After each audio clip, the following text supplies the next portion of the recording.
So today naman mag-island hopping tayo. So magto-tour A tayo. Then papakita namin sa inyo kung ano yung mga pupuntahan kapag tour A.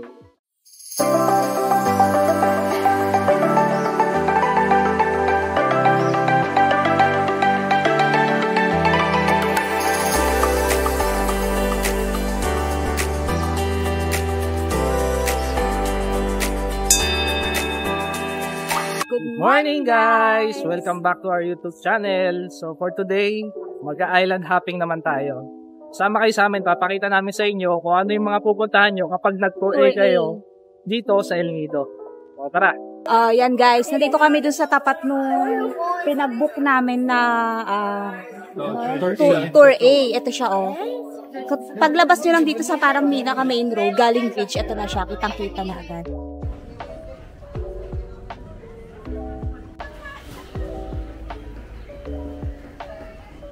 Guys, yung gagawin namin ngayon is tour A. Yung tour A nga pala dito guys, 1,400 pesos siya per head. Yung 1,400 na yun, included na lahat yon. Kasama na dun yung lagoon entrance. Kasi yung iba, 1,200 yung nakalagay, pero hindi pa kasama yung 200 na lagoon entrance. So ito, kasama na siya lahat. Kaya 1,400. Parang pare-parehas naman dito na 1,400 talaga lahat pag tour A. And then, yung pag nabayad ka ng 1,400, may additional siyang 200 pesos para yun sa ecotourism. Bayad nyo sa sa DNR yon, parang permit kung sa iba. Ngayon, 200 pesos pa lang yung tax nila, yung ecotourism tax nila 200 pesos. Pero sabi, by June daw, magdadagdag siya ng another 200, so magiging 400 na siya by June, yung tax pa lang yun . So kung mapapanood nyo to, by that time, 400 na yung tax nun. Kasi nga, implement ko siya sa June. Since wala pang June ngayon, 200 pa lang yung binayaran namin sa tax. Ayan guys, since dito kami nag-book sa booking point, dito rin yung meet up namin. So, meet up dito ng mga island hopping. Nagsisimula siya ng 9 AM. Nandito na kami. Likod. Sorry lang. Good morning! Good morning. Welcome to El Nido and welcome to our boat, Princess Nebesa. By the way, my name is Dado. Your tour guide for today. Okay guys, first destination, nandito tayo sa Seven Commandos Beach, sa likod ko. Papakita sa inyo yung aerial shots natin. Meron kaming 45 minutes dito mag-stay, then pwede kayo mag-beach bombing dito, mag-snorkeling. So, try namin mag-snorkeling, baka merong magandang spot dito ng dive kami.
Yan. Hi guys. So, nandito kami sa second stop ng Tour A, which is Secret Lagoon. So, not so secret na siya kasi puntahan na natin. From dito sa boat, bababa kayo, tapos lalangot tapos na doon. Kasi you need to swim papasok dun sa Secret Lagoon. And then, pagpasok na doon, mababaw na yung tubig. Dito, mga 5 meters lang. So, yun. Pakita lang namin sa inyo drones. Ayan guys, nandito na kami sa may Secret Lagoon. So ito yung second stop namin. So apparently, kung makikita nyo yun.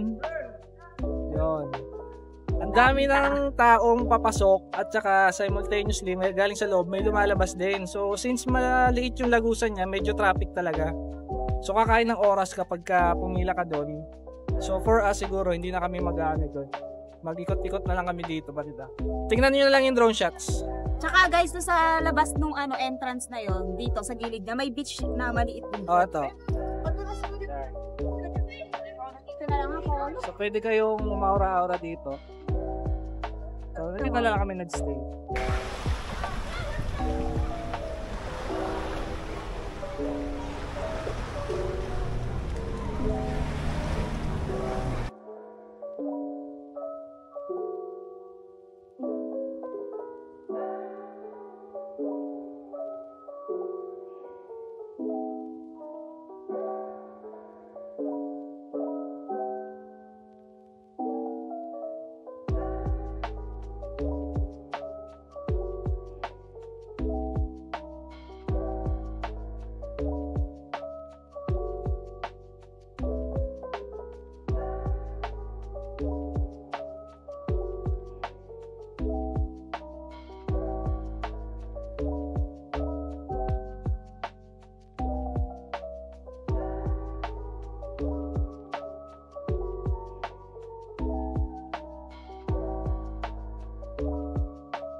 Oh, yan guys. So, nandito na kami sa third stop namin. Tour A pa din. Ang third stop namin is yung Shimizu Island. So, dito kami magla-lunch and ayun, nagsiset up na sila kuya nung lunch namin. So, si Billy na magpapalipad ng drone. So, yun. Date na lang namin kayo mamaya.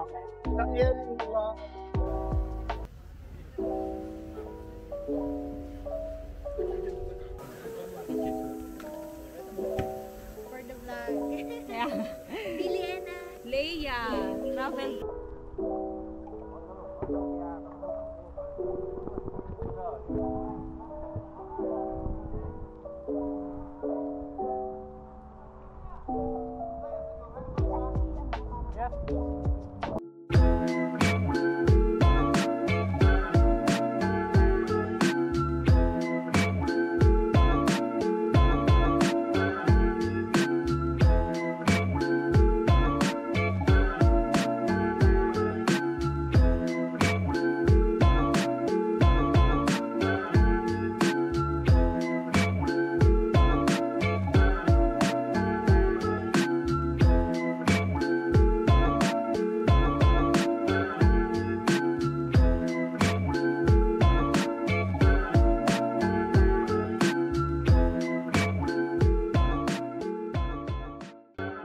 Oh, yan guys. Nandito na kami sa port stop namin. Ano pa din siya? Tour A pa din. Ang tawag dito sa port stop ay South Mini. South Mini Look daw. Kasi merong Mini Look Island yung main. Ito. Medyo maliit lang siya. So, other side daw to. So, south. So, dito, ang activities naman dito, snorkeling lang. Nandito lang kami sa boat, yung mga kasama namin. Tapos, nag-snorkeling lang. So, mamaya magdadive kami dito.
Yan, guys. Nandito na kami sa Big Lagoon. Look, we're kayaking. Woo! Ang saya, pero so guys, ito na yung last stop para sa Tour A. And para makapasok kayo dun sa Big Lagoon, kailangan yung magkayak. Required siya guys, Required siya kasi hanggang dun lang yung mga boats. So magkakayak talaga kayo papasok. Kayak rentals, hindi pa siya kasama dun sa inayaran yung 1-4. Kayak rentals is 300. No? Yes, for 2 persons na yun. For 2 persons, 300 pesos. So, yun. Guys.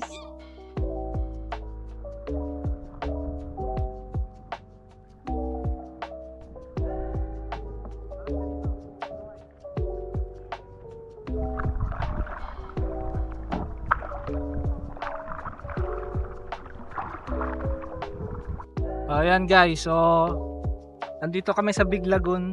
Wala naman siyang definite na route na dapat nyo tahakin. So free kayo kung saan nyo gustong pumunta.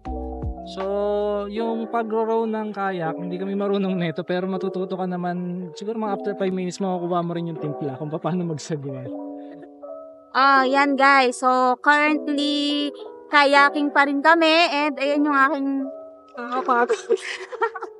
captain. Look, sobrang ganda niya guys. Alam mo yung kala mo yung nasa picture ko lang ito nakikita. Tignan mo. Grabe. Ang ganda. So, papunta kami ngayon dun sa tunnel. Meron daw tunnel dito, sabi ni kuyang guide namin. So, ito. Hindi ako ha? Hindi, si kuya yung guide namin. So, papunta kami sa tunnel. Wala akong guide, hindi ako guide. So, guys, ang ganda. Grabe. Kala mo nasa picture lang siya. Ito na, finally, nandito na kami. Saan yung tunnel? Yun. Nakikita ko na. Yun.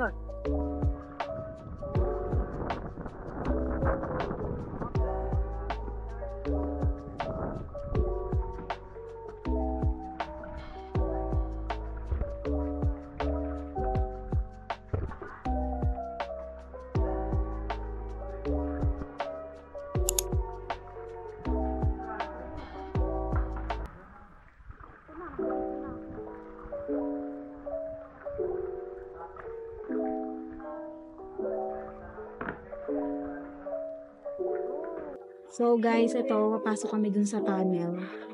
Ito siya. So traffic din dito. Ayan. Dito na kami sa jackpot. Di kami tumama. Better luck next time. Yan. Guys, kakalabas lang namin dun sa tunnel. Yun yung tunnel na yun, no? So, ang ganda dun sa loob. Maiksing tunnel lang siya, pero ang ganda, di ba? Worth it yung punta mo. Tapos meron dun yung parang bato na parang babagsak. Pero hindi naman. So, pabalik na kami dun sa boat namin kasi magpa 5 PM na yata.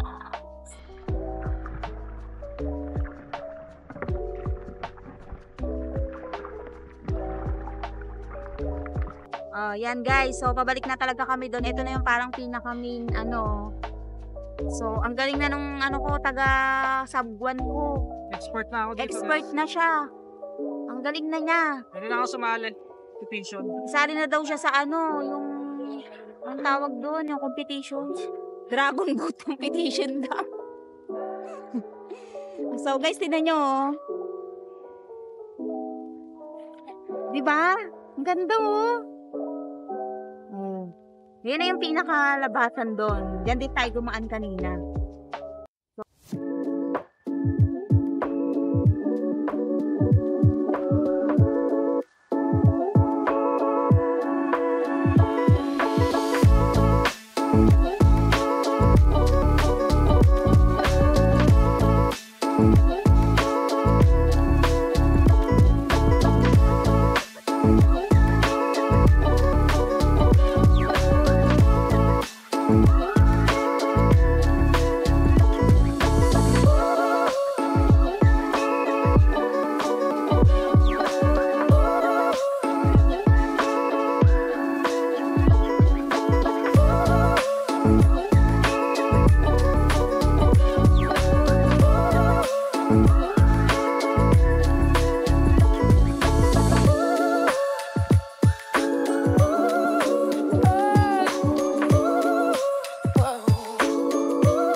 Okay guys, so we're back here sa El Nido Town. So 5:30 PM na.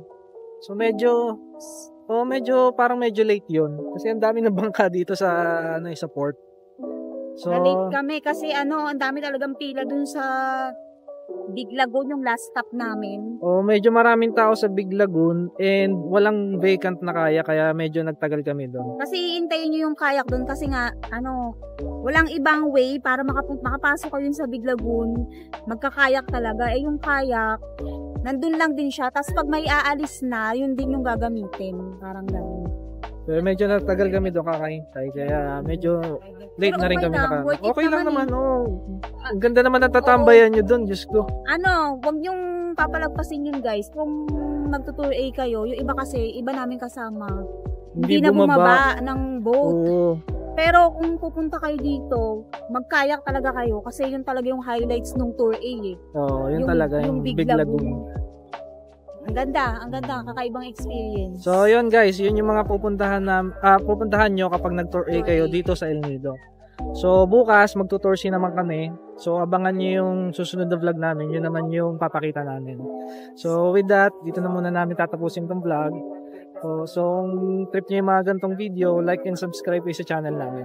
Mag-comment na din kayo kapag mayroon kayong questions or suggestions kung ano yung masasabi nyo sa mga videos namin. So, yun guys. Goodbye. See you next vlog. Thank you for watching. Like and subscribe. Today, mag-island hopping pa rin tayo. Ang kukunin natin ngayong tour is Tour C. Yes, so sama kayo guys. Tingnan nyo kung ano yung mga pupuntahan kapag nag-tour C kayo dito sa El Nido.